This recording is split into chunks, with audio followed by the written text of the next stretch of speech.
let's do some reverse compounding.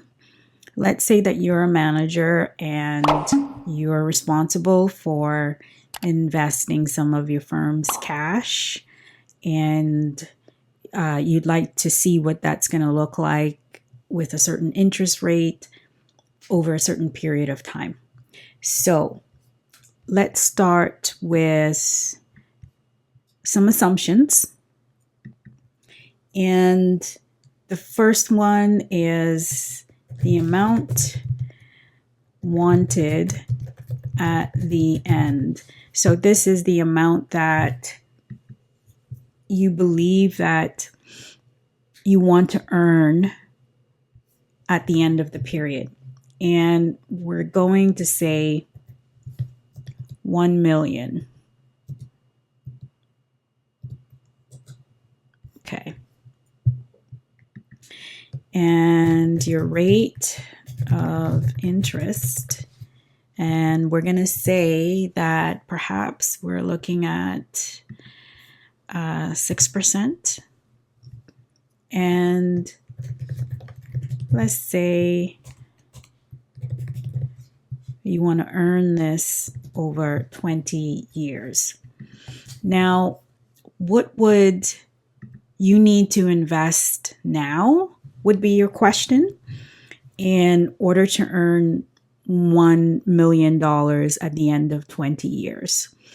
So if you're a manager and you're toying with the idea of investing your firm's funds, and you want to determine, or you want to be able to show at these rates what the rate of return will be in such and such years, then this is a good example. I'm just going to give that some border and make that bold. And maybe I will increase the size there. Okay.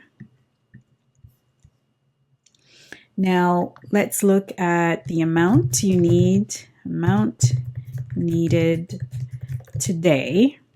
And we're going to look at amount you would need to save, let's say, annually. Okay. And then let's say the amount you will need to save monthly.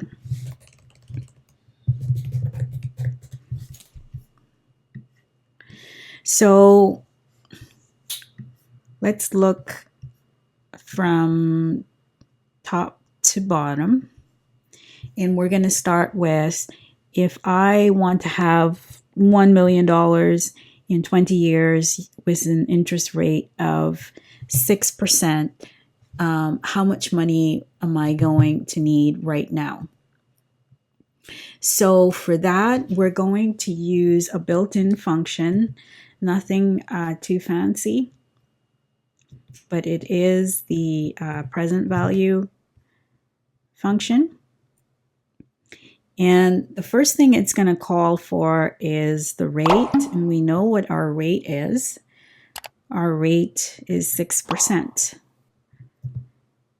And then the NPR, basically that's just asking us for the duration, which we know to be 20 years. Now the payment amount, we're just going to leave that blank.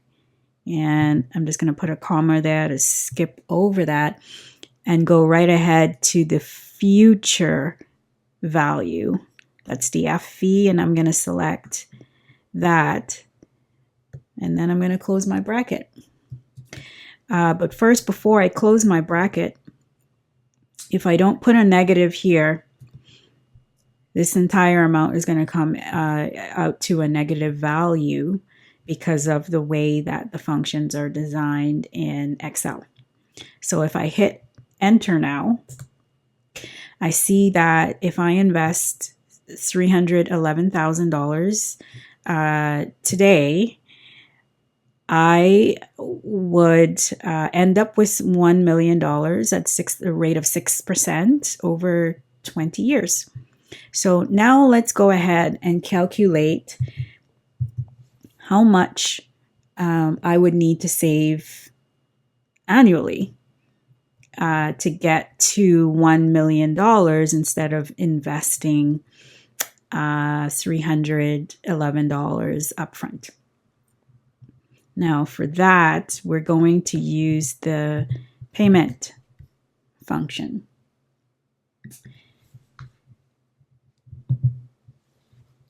And the first thing it's going to ask for is the interest rate, which we know to be 6%. And then the duration of years.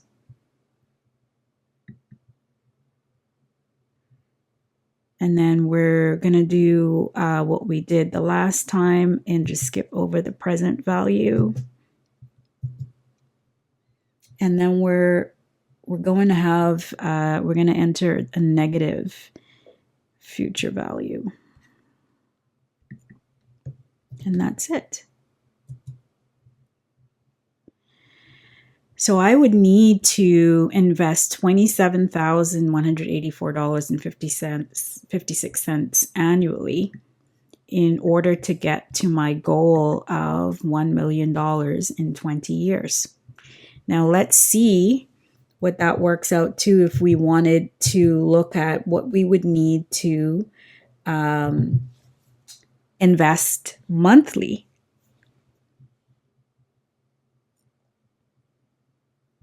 And this one is actually pretty easy. We just take our annual amount and we divide that by 12.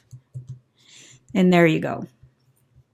We would need to invest $2,265 of our firm's funds every month in order to have to earn $1 million in 20 years. Now, the good thing about this is once you have created this reverse compounding template, whatever you find your actual interest to be or the actual duration to be, you can make the adjustment as well as the amount that you are looking for at the end. So if I were to change this to actually 3.5%, then of course the amount needed is going to increase because the interest rate is lower.